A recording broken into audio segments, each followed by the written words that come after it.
Hi, thanks for stopping by. I'm Ghost Prime. I'll take a look at the Walmart exclusive G2 Universe Toxitron. Now, this actually fits within the whole sub-line of G2 Universe, but this isn't actually based off a G2 character. It actually wasn't even created until 2003 with the Transformers Universe line, and it was a canceled figure based off the Laser Rod Optimus Prime or the Robots in Disguise Scourge also. So it was just fitting that it would show up here for the first time in this deco. Of course, this was not the first Toxitron. It is the first mainline Toxitron, though. Anyway, I love these colors. They're done up in these purple and greens, and they're just ugly and beautiful. But I'm going to keep this short, so please just like, subscribe, leave me a comment, tell me what you think about this. Without any further ado, let's get to the review. Let's take a look at his box. And his box is actually really cool. So he's exactly the same position as the other versions of this character, but it's done in like this sort of like drawing style, cell shaded style that almost is very pseudo 90s. Here he says G2 Universe Toxitron, close up of the head on the side, and the alt mode. And on the back, we got some real images here. You got the splatter of Toxic with a biohazard symbol with an Autobot logo in the middle, which is interesting. And it's not even a G2 logo. And then we have the 30 steps into making it to a truck. And we have the base mode there. The top is Transformers Legacy Evolution branding.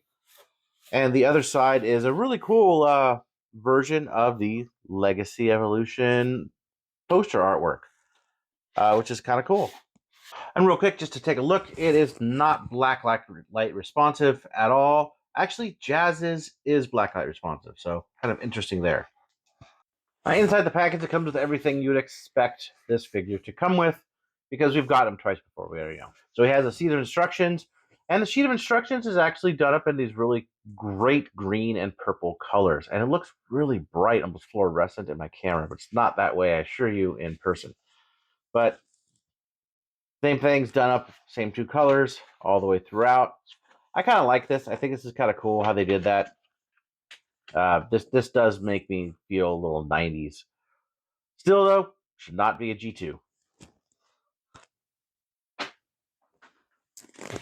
And it comes with a Dayglow green Energon weapon axe thing, shield thing that you could connect the sword gun in the same type of plastic with, just like you can the other, 3 times we've gotten this weapon now. You have Toxitron here, packaged in his truck mode. And yeah, let's take a quick look. I like this. I think it's cool. The colors are very nice. You got black paint there. You got a silver stripe. It kind of heads up into this silver plasticky area. And I don't mind this too much. On the other ones, it does match the rest of the cab. I think that gives it a little bit of design, even though it's some of the color from the robot kind of bleeding out there. They just didn't paint it. But I think it looks all right.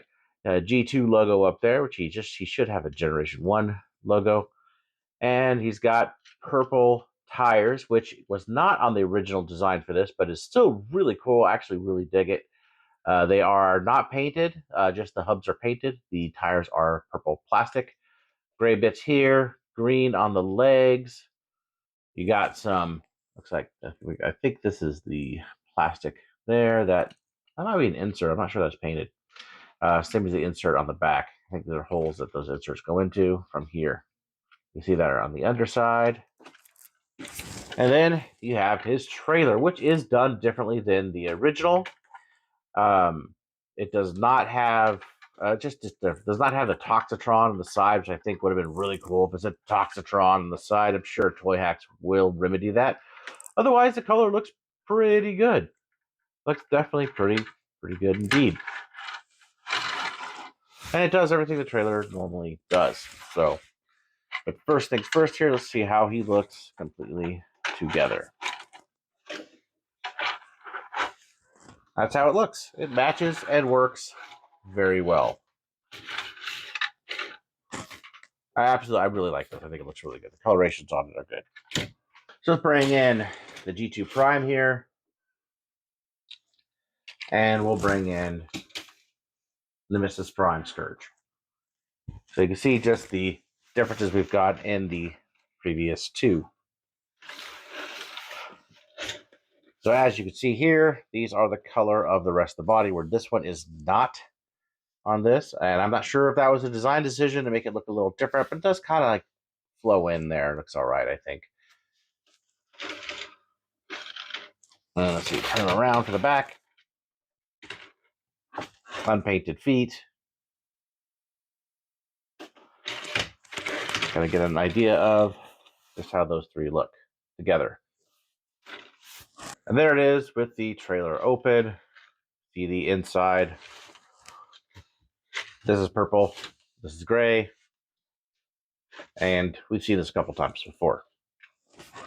And now that we've seen that, let's see how this looks toxic under a black light. There's glow-in-the-dark stuff all over here. That's why this looks like this. Just for what it's worth, this was done with glow-in-the-dark paint. So, something you never see on my actual channel. But that's why that's like that. So, but kind of look at this is actually two different types of plastic. This is interesting here how this one's on a separate sprue than these. Looks like you find some neat things with a black light flashlight. And I don't suggest you do this in your Transformers because it will increase yellowing. All right, turning the light back on. Let's get this guy transformed and check him out in robot mode. So in robot mode, he looks pretty good, I think. This head sculpt is, like I said, it's all exactly the same. He has some dead eyes. There's no real light piping, and I wish they could see them. But overall, I think the head's actually fully painted. You see the shine on it. So I like the way they did the head. That's exactly reminiscent of the original. He does have a matrix in his chest, which is just done in that kind of an orange, almost a metallic orange. It's kind of weird. That is also done in here under his missiles, if it can open. Done in that sort of metallic orange. And this is painted, as we know. It's silver around it. So it looks pretty decent. I like that. Moving on down, you see the deco, nothing on the crotch, nothing on the legs, nothing on the knees, nothing on the legs. So I wish it had more paint. Honestly, I think it looks pretty good, but I do wish it had more paint. No Decepticon logos on these shoulders, but they would be tiny anyway. Now, it does suffer from all the same things that the originals did, is where these are weird ratchets. You know, this kind of is loose in here. On one of the copies I have, Scourges is like that. This piece falls off during transformation. Those types of things. Otherwise, it looks pretty good. So we'll do some quick comparisons. And first, I want to show a comparison with the original. Now, this is the one, the unreleased one that this is based off of. As you can see, the chest is different. There was some detail on the waist on the original and detail in the thighs on the original and the knees. And I wish this had that. I think that would be really good. Again, I think Toy Hacks could probably fill that need, but it's one of those things that I think they skipped out a little bit on the paint on this. The other ones seem to have a little bit more paint. Maybe I'm wrong. Maybe I'm just looking at it wrong.